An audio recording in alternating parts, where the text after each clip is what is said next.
Well, welcome back, everybody, to another one of our podcasts, Life at the Tap End. I am joined tonight by two award-winning men, should we say? I think we should emphasise on that. Okay. So I am the elephant in the room when it comes to this. A little bit of housekeeping before we start and before I ask the guys to introduce themselves. We are recording this, so please, if anybody has this, if any of our conversations or any trigger points for anybody, please feel free. You can pause this as you go along and you can come back and listen to it again. So, if any of the conversations that we do have do trigger anything within yourselves, please, feel free to pause it and come back at another time. So we are going to focus on mental health. We at Al Technic are running a campaign through December, which we're going to call Spread the Warmth. And I think it's, this time of year, December time, Christmas time, is a difficult time for everybody, really. It gives added extra pressures to people, whether it be financial or being away from work. And we want to talk about that and make people aware of the support network that does surround that. So that's sort of all I've got to say. My name is Ed Morris, and I'll be hosting this podcast. So I'll hand over firstly to Lee. If you want to introduce yourself and tell us a little bit about your award. Evening, guys. Hope you're all well. Just following on for what I'd said about the housekeeping there. Just to reiterate to anybody that is a regular listener, none of us are qualified, but we will always, listen to you if you do need to speak to us. That's the whole idea of it, to think, you're not alone. We are in this all together. So my name is Lee. I'm the Peaky Plumber. And recently I won an Installer Merit Award for charity work in the community, predominantly for the great Twitter hat off that I run on Twitter. Fantastic. And we'll talk a little bit about that as we go through. So that's great. And Steve, introduce yourself, mate. Hi, mate. First of all, thank you for inviting me to your podcast. It's great. You're more than welcome, my friend. I'm Stephen Blair. I'm one of the co-founders of Men Talk. We are an organisation solely for men, trying to help men through their mental health journey, to remove stigmas around mental health in men and break down barriers and just create a greater awareness for mental health solely in men. Fantastic, that's great. And like I say, I had the esteem of being at the Installer Merit Awards, which was part of Installer Live, the plumbing and heating show that we attended back in September, where these two guys did win their awards. Like I say, Lee does what's called the great Twitter hat off, where he gets manufacturers or anybody really to supply woolly hats of all different variations, shapes, sizes, and whatever else it may be. There's some unique ones on there, which I think, Lee, you donate to the homeless charities following on from that. And yeah, they're going all over the country. They're not just like for where I live up in Yorkshire. We've sent them all over the country. We just ask anybody that can benefit from just to get in touch, and then we just post them. However many people say they would like them, we divide them equally, and then we just post them out to them. So that there's a fair share and all over. No, it's true. I didn't realise you were from Yorkshire. I couldn't tell by your accent, if I'm honest. You've hidden that one well. Australian for a minute. I've had Australian, Polish, I've had all sorts, man. But he is a Yorkshireman. You want me to turn the subtitles on? And Steve, equally, you're awarded for what you've done with Men Talk. I was aware of Men Talk previously to meeting you, but obviously, we met at Install Live, and certainly from my perspective, I think what you do in the industry and for men is an absolutely fantastic thing, and the award was absolutely merited and well deserved. So on behalf of myself and all the other men that you do support, I think it's fantastic. So thank you, and keep up your good work. When it comes to I was there to receive that on behalf of the Men Talk community. It's not something I've won personal. Yeah. It's something the guys especially in the Facebook group, it's something that they've created, because without everybody else who's in there, Men Talk just wouldn't be Men Talk without them. It's not Men Talk with just me, it's Men Talk with them. Yeah, and I think that's a really humble thing to do now, because you're the person that puts the time behind it. But you are right, there are members of that group, one of which we were on a random live video call last night. Somebody wanted to chat, and he came onto a video call, and we joined it. Unfortunately, Steve was still working. He was elbow deep in a boiler at the time with a head torch on, so it was a bit of a bizarre concept. But it really worked. Yeah, it really works, and I stayed on that call to the end, and it just goes to show, I think, that there is that support network from the likes of Men Talk, which really do you know, offer an olive branch, I think, to people who don't know where else to turn or too proud to maybe seek help from somewhere else, you know. So absolutely fantastic work.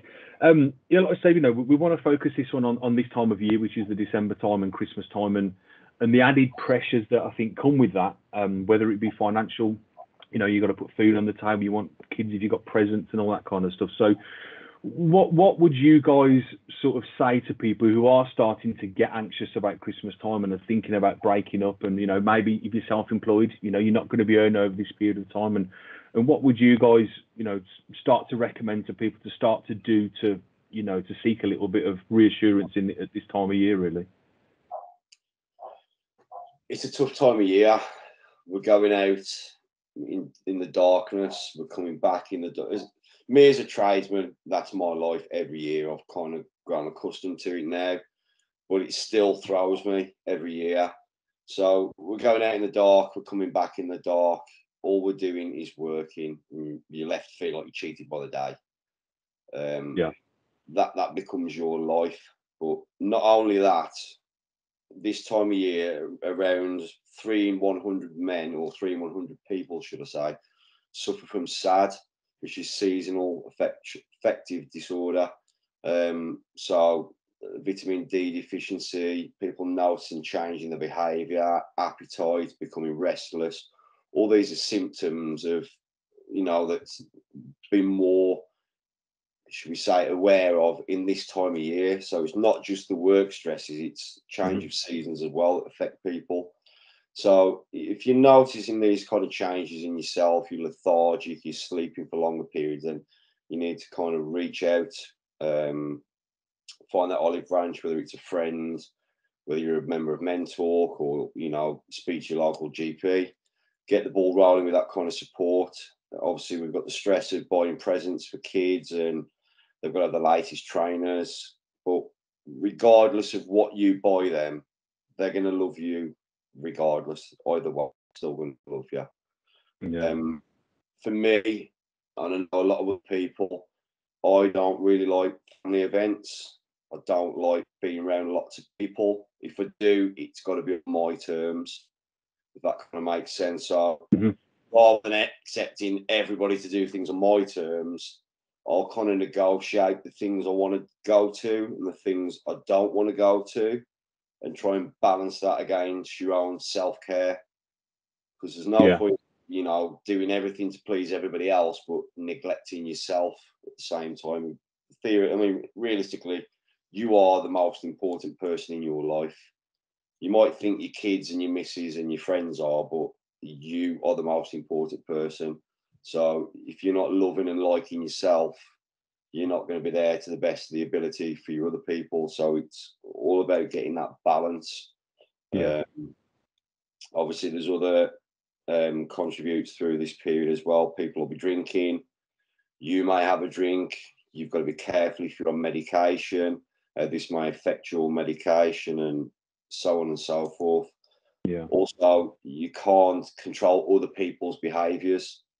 So if other people are drinking around you, that's all can also be triggers for people. I'm one of them. I don't like people drinking around me.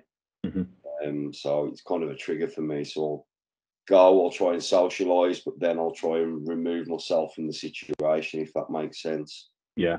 Yeah. No, It's absolutely. good that you can identify that within yourself, though, to be fair. I can now, but years Yeah.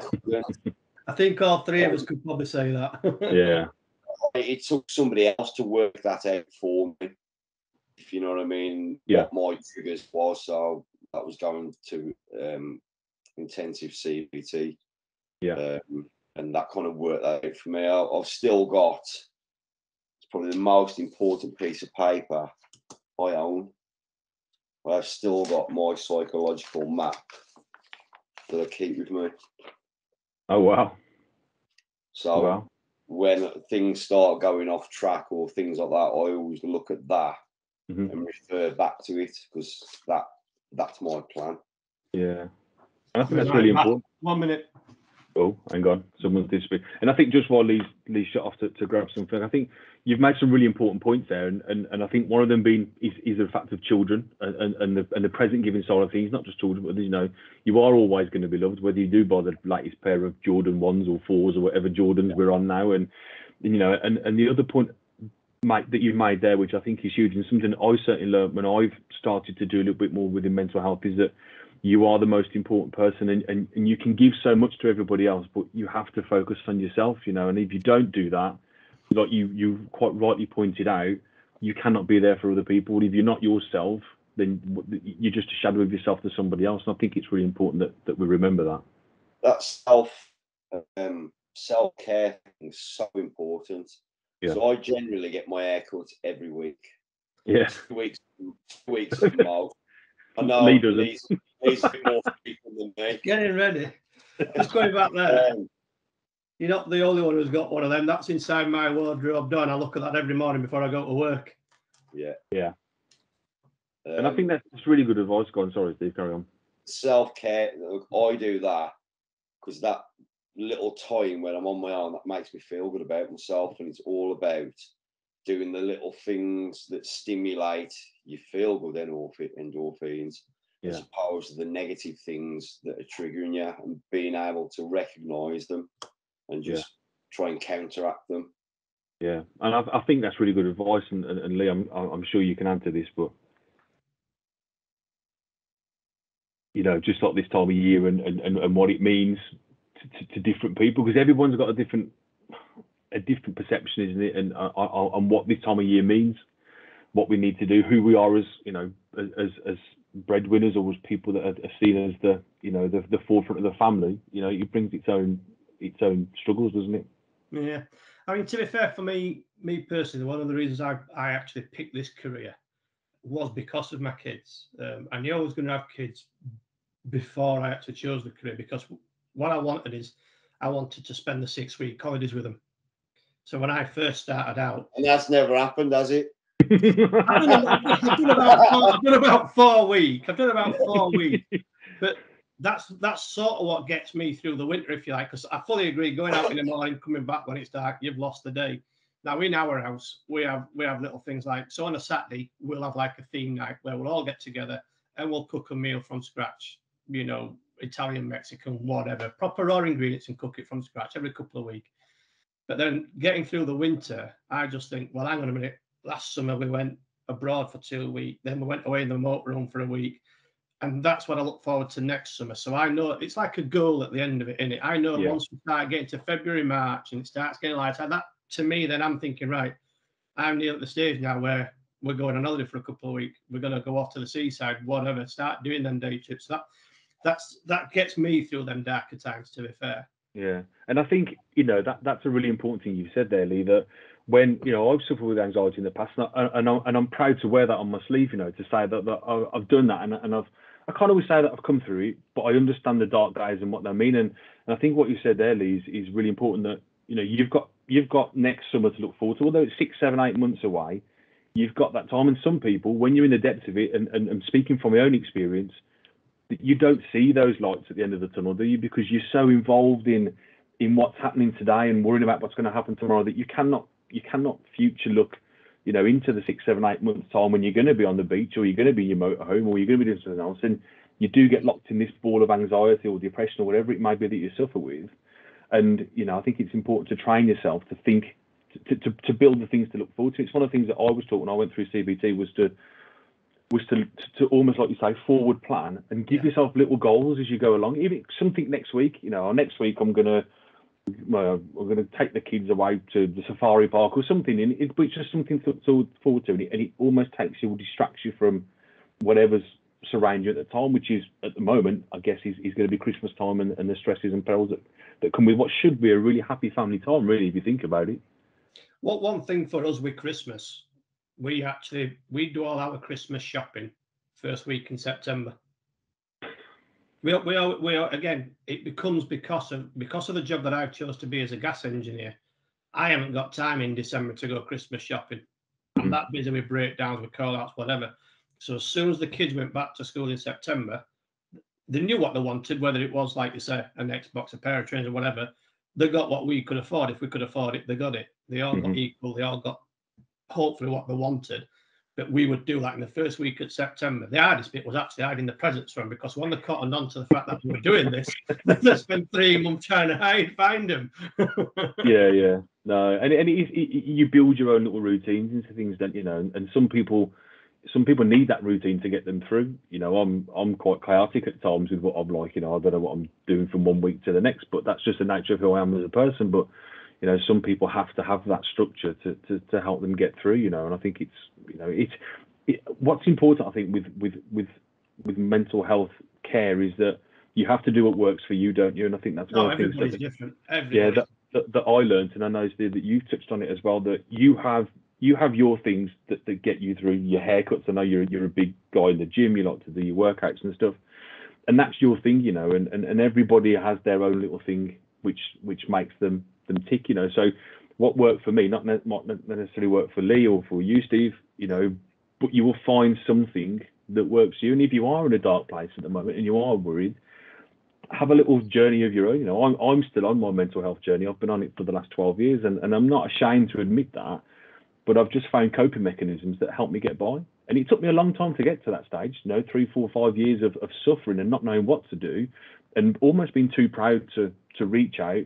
But now I have the things that help me. I've got my family around me. I've got good friends around me. But like you've said before, the most important person is me.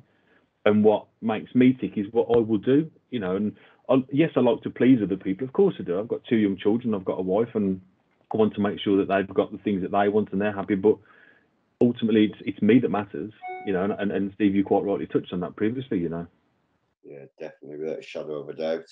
And you know, it can be tough in a relationship, because when you're going through your self-care process, sometimes you've got to be selfish, and you've got to prioritize yourself, and you've got to do certain things to pick yourself up and lift it. And and that can become misconstrued. It takes an understanding partner, especially somebody who doesn't understand mental health, who doesn't get it's like picking a set of instructions up in Chinese and trying to understand it.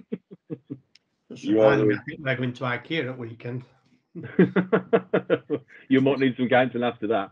But you are right. It's having the people around you to understand the journey that you're on. They haven't got to accept it, but sometimes it's just a little bit of understanding. Because if your thing is going to get your hair cut or going to the gym for an hour a day, they may see that as well as, you know, he doesn't want to be around me, he doesn't want to be with me. But it's not the case. It's just you having a little bit of time for yourself, isn't it? You know, and I think it's what they understand.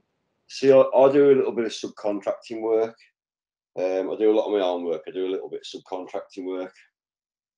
The days when I do the subcontracting work, I have this thing about being controlled. That is one of my triggers. Yeah. I have this thing about being controlled. Yeah. And I feel like I'm under pressure to get to a job for their time that suits them, which doesn't suit me.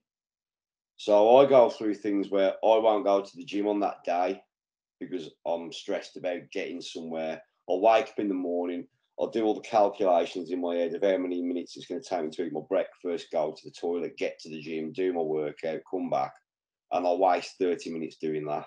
Yeah. So I've already had a bad start to the day. So then I won't go to the gym. Then one of the things I hate the most is driving for more than half an hour, because I will just sit inside my head while I'm driving along, and I can experience every emotion there is while I'm driving. You can drive past me and I'll be crying, or I'll be singing within a millisecond later. And I don't like all of that. I like to be able to plan things for myself and just get on with my day and have my routine. So when my routine breaks, when I don't go to the gym that day, I'll then try and use that and justify it. Well, I might as well not go tomorrow either then. And then I won't go that day. And before I know it, my self-care is dropping off. And then a week has gone by and you're like, why do I feel so down? Where's this come from? You know what I mean? And then it's about recognising and finding that work balance as well. Are you doing this? You might not want to answer this. If you don't, we'll just skip to talking about Ed's ears or something. But Are you doing the subcontracting thing to try and push yourself? Um, You just said there you don't enjoy it. So I don't enjoy it in the fact that it's decent money, but I get one job at a time. So it's for a large London-based company, right? And I get one job at a time, and I never know what the next job is. So I've always been a heating engineer. That's my forte: boilers, pipes, stuff like that. Mhm. Yeah, I can fix toilets. Do I like fixing toilets? I'm not too fussed. Never met a plumber that does yet. It doesn't really bother me, but it was like they sent me to a Sani flow that was broken, and I was like, this is just not me. And I've done it for about a month. I've done it for about a year, and every time I see one, I genuinely feel like just sending him a notice and saying, "Shove the job up your arse." Literally this week. Yeah, and That's on then the Santa flow. I've done two block G urinals in toilets in like commercial properties, and I've done the one, and they'd been using it with no cistern for about a year, and it was blocked solid. I sent a rigid snake down the centre of it, and it still wouldn't take it. So I'd done that, and then I went to one the other day, and I walked in. It had been leaking for ages. Everything was swollen. The whole floor was soaked, and I just looked at it and just went, "No way am I doing this?" Yeah. But I just sent him a message: "Do not send me to this. Do not send me to this. Do not send me to this again. I don't care if I lose money." So I was going. Things just kind of snowball in my personal life. They kind of take my eye off the ball when I'm trying to focus on my own business. So I'm not a literacy person. Computers and stuff like that, they stress the shit out of me. My writing's terrible. I struggle to write something and read my own writing afterwards.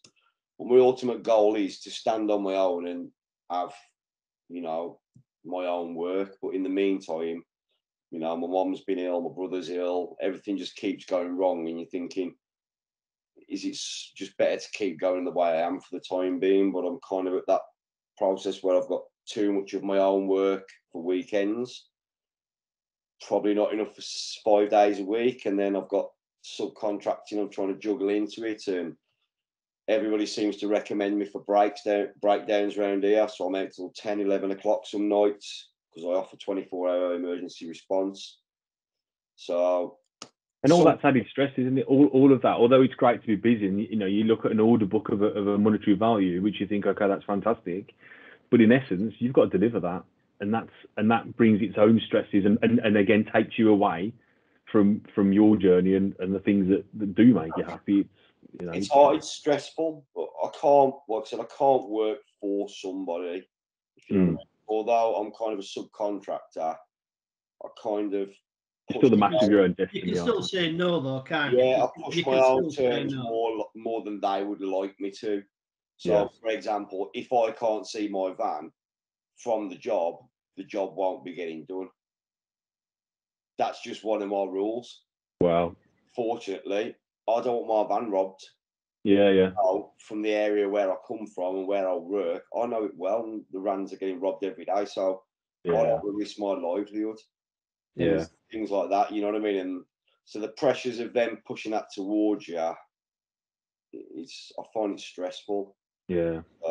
And it all has an impact on your mental health, doesn't it? All of this, although we just have an open conversation about work, it all relates back to adding stress, adding anxiety, adding everything in. Again, what is a stressful time of year? I know, for you guys that are self-employed, I know that it's stressful 12 months a year, but there's added stresses, I think, that come along, isn't there, in around this time and whatever else. And I think it's important.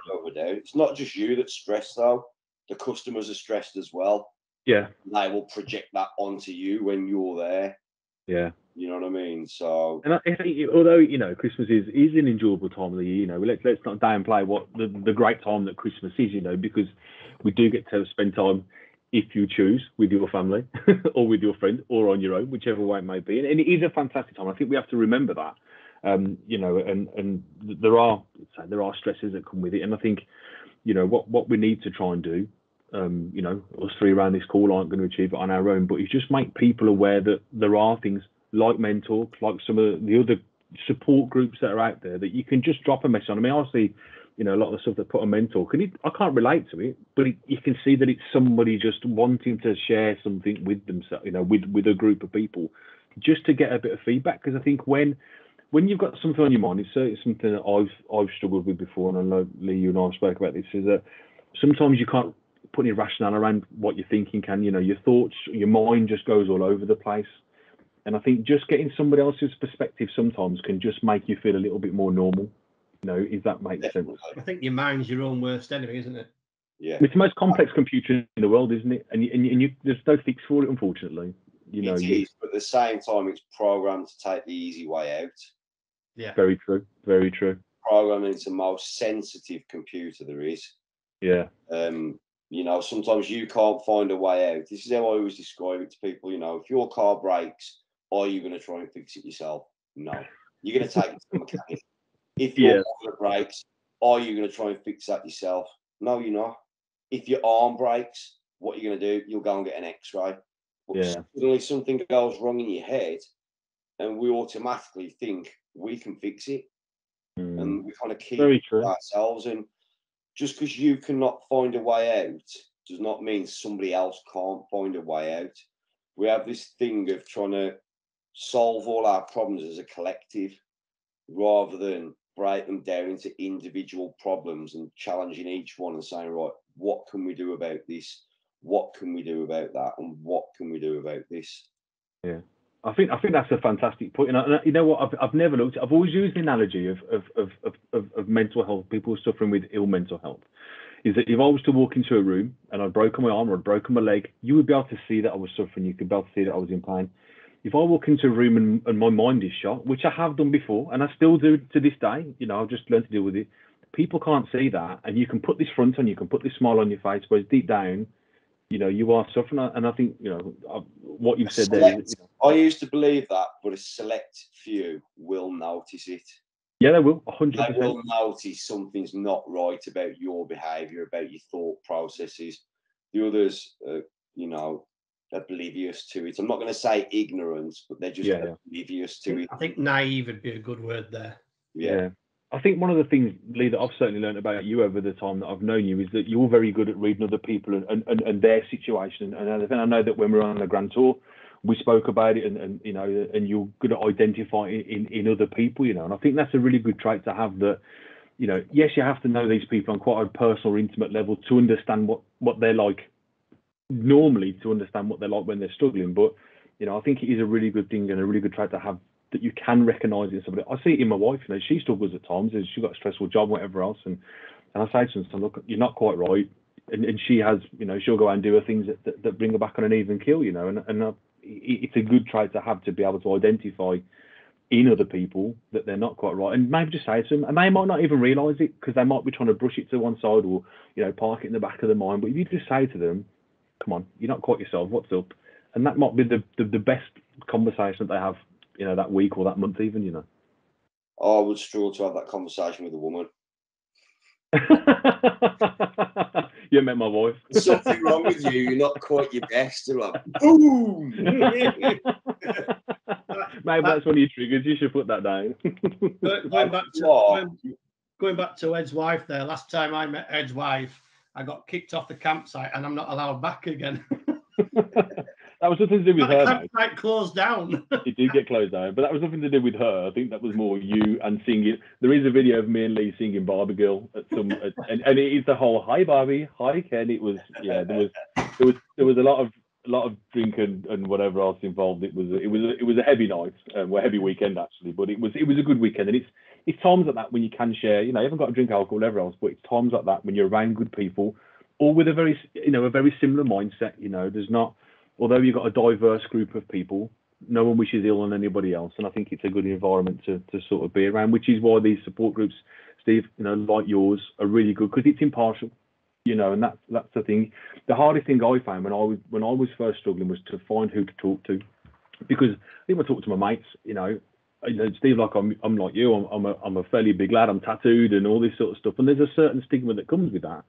that you cannot be that way. And I didn't know who to turn to, and I turned to my mum, and it's a story I've told 100 times, and I don't need to tell it again, but she was the person I confided in that I was struggling, and I wouldn't be here today without my mum and the journey that she set me off on 15, 16 years ago whenever I was ill. But I think it is finding that person to turn to and sort of be able to go, whether it's a stranger or whether it's someone you're close. Sometimes a stranger is the easiest one because there's no judges there. There's no judge or jury in that. Yeah, definitely. So, it's just like taking a weight off your shoulders. Yeah, absolutely. So I think I use customers sometimes as my therapists. I can imagine you turn up to one royal spanners going everywhere, his levels gone, and your gas analyzer's gone through the window. And yeah, I talk to customers sometimes. They'll talk to me, and like an hour later, I'll just about start fixing the boiler. I've just let off a bit of steam, and they're like sitting there thinking, I think they need counselling now. I've been here. I tell you what, you still invoice them for that first hour though? Yeah, standard. Oh yeah, that's all right. That's all right. There is one thing, Steve, that I'd love to ask you, and it was something that I saw a while back, and I think it was you that was in the video. There was a guy, you were pulled over for a job, and was he talking about a lamppost or something? Yeah. Oh, that I still watch that video back to Leo. That you have to find it if you've never seen it. I mean, Steve, tell the story because it's a light-hearted story, and we can start to wrap up. But this guy was an absolute character, wasn't he? Was the best way I can describe. I just seem to attract. I'm trying to find a nice term. Characters. He's a character. Yes. With a character, absolutely. Like a character. And I was just sitting in the van, and he came over to me, and he was like, "I like your overalls," and I was like, "Thanks, mate." Right, and we just got into this conversation. He thought I was an electrician. And no need for that. Hang on, we can edit that bit out. We'll put a bleep over it. I was still camp on the day. That's all I can say. And he was just chatting to me, and I thought, I'm just gonna kind of play along and humour the guy. I'm not gonna take the mick out of him. I'm just gonna chat to him. And he goes round, collecting bits of metal and light bulbs. That was it, light bulbs. That was it. And stuff like that. And he was telling me his story, and he'd be going in factories and stuff like that. And he said, I've been collecting all the sulphur lights. And I made a joke, and I went, you know what you want to do with them sulphur lights? I went, save collecting them. I said, get yourself a grow on with all them big sulphur lights. And he went, I tell you what, he said, I went in a factory, he said, and the guy went mad at me. And he said, I'd been going in and taking all the lights out of his weed factory. And I went, so let me get this right. You've been going in and taking the lights and leaving all the weeds. And he went, yeah, of course I have. Yeah. He said, I wasn't happy. He told me to do one and not come back again. Honestly, you got to see the video because the guy is just an absolute. Again, he's a character, and it just tickles me to this day. I still watch it, man. I had another one. I've always seemed to have my phone in my hand, and I saw a guy walking down the street one day, and he got this cloth, and he was literally walking about with this cloth, constantly doing that. Then every so often he'd stop and just rub it on the wall, right, and then he'd just do it again, right, and it was in my camera view for a good hour. I probably had about a minute's footage of him, and he was walking down the street, and he just kept doing this. Is how slow he was moving, and I caught him about 4 days later. I saw him walking around Handsworth. I was doing a job, and he come over to me, and he was talking to me, and I went, I need to ask you a question. And he went, what? And I went, saw you the other night with the cloth. I said, and you was waving it all about. I went, what was you doing? And he went, I've been studying science. And I went, okay. And he went, all the pollution in the air, he said, what I'm doing is I'm spinning it about, he said, and it's sticking to the handkerchief. He said, then I'm just wiping it off on the wall, cleaning the next bit of air. So when I walk down there, I'm not breathing any pollution in. Hey, what would life be without characters, eh? That's all I can say. What would life be without characters? The guy's happy. What more does he need? And what more could he... all that matters. That not hurting anybody, leave the guy alone. No, exactly. But again, back to what I said, we'll start to wrap up now because it's keeping people's time. But I think, Lee, your words of advice for this time of year, what would you say to people who are getting a little bit worried about it, getting a little bit anxious about things? What would your closing words be for this? Just try not to put too much on yourself.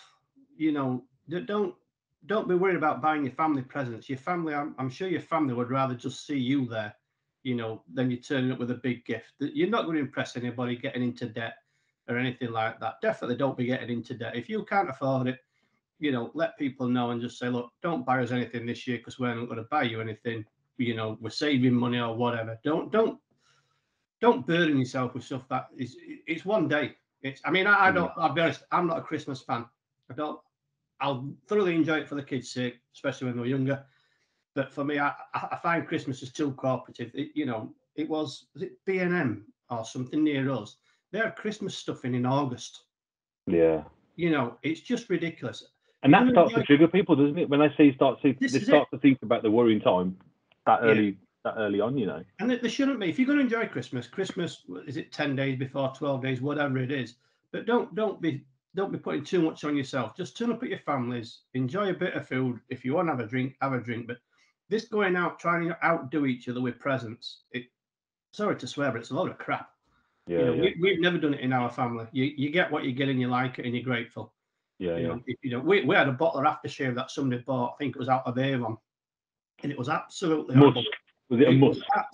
It smelled like pine, and it went round the family for about 20 years, just getting passed on as a present to a different bloke in the family. It was a rolling joke, like of who's going to get it this year. So, this trying to outdo each other with presents, just forget it. It isn't. Just forget it.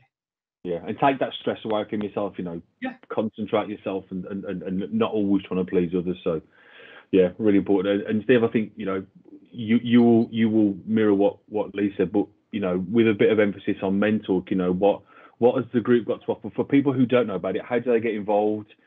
You know, what would your advice to them be? You know, via the mentor platform, what would you say there are concerns and getting involved with it really? Reiterate what Lee's just said, really. I think we forgot about what the tradition of Christmas really was. It's too commercial and too corporate. It's all about money. Yeah. And I think social media plays a massive part in it. Oh, look what I got for Christmas. But people are too drawn into what social media is really about. And everybody paints this happy picture of this is my table. This, you know, they haven't showed the rest of the kitchen. It's covered in Crocs and everything like a normal family. They just hold this perfect picture, and life is not perfect. I think we need to realise how damaging social media really is, especially at these sort of times of year. Your kids are watching stuff, not just adults. Kids are watching stuff. They're being influenced by stuff. They're putting pressure on you to get things.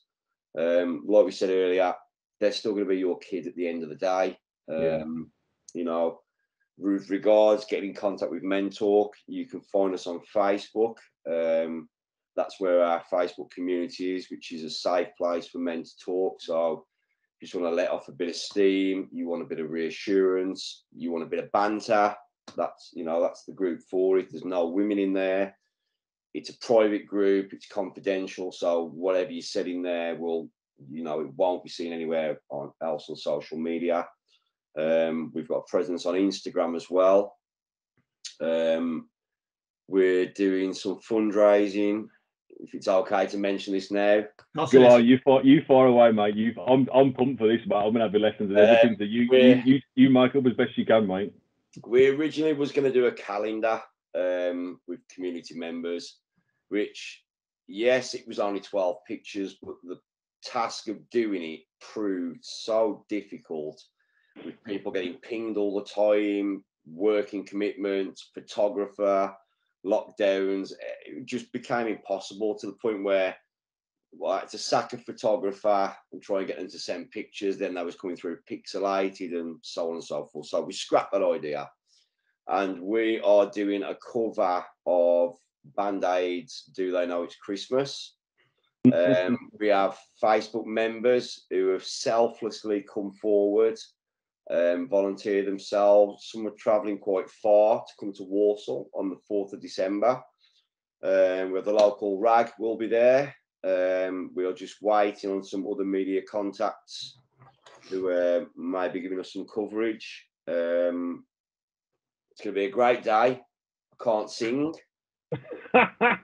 Well, I'm well up for it. You did tell me you didn't tell me how to be a good singer, mate. I was just, I've been listening to the song ever since I committed to it to try and work out which bit of the song I want. Which celebrity do I want to be in that song?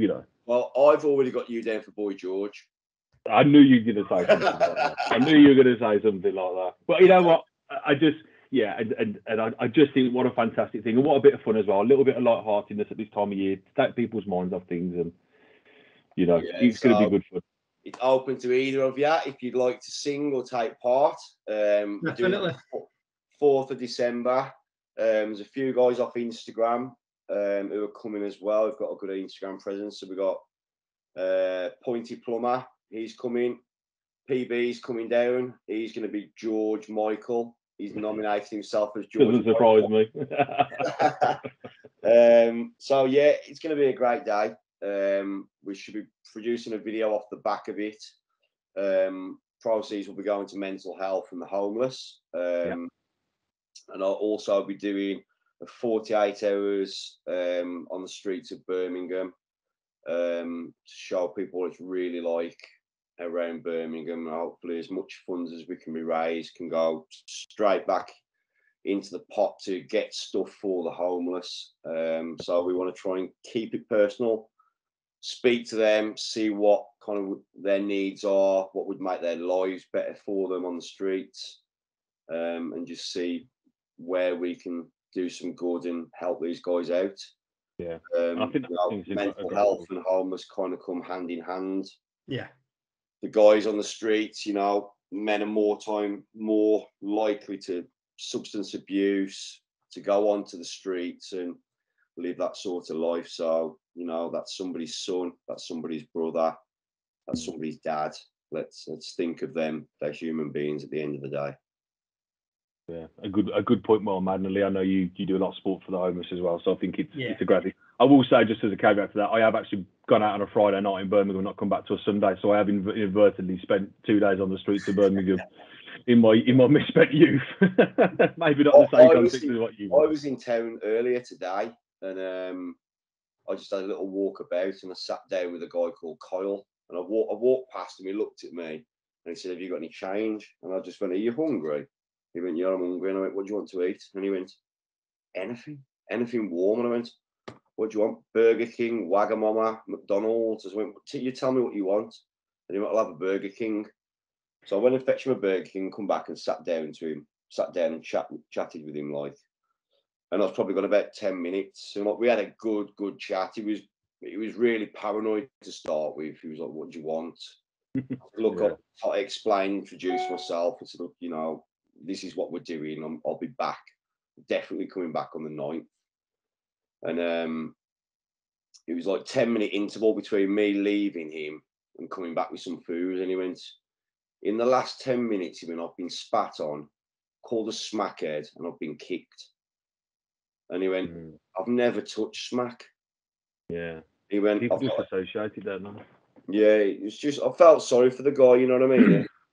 I just said to him, like, what do you envision for your future? And he went, "Truthfully." And he went, "I just want to be normal."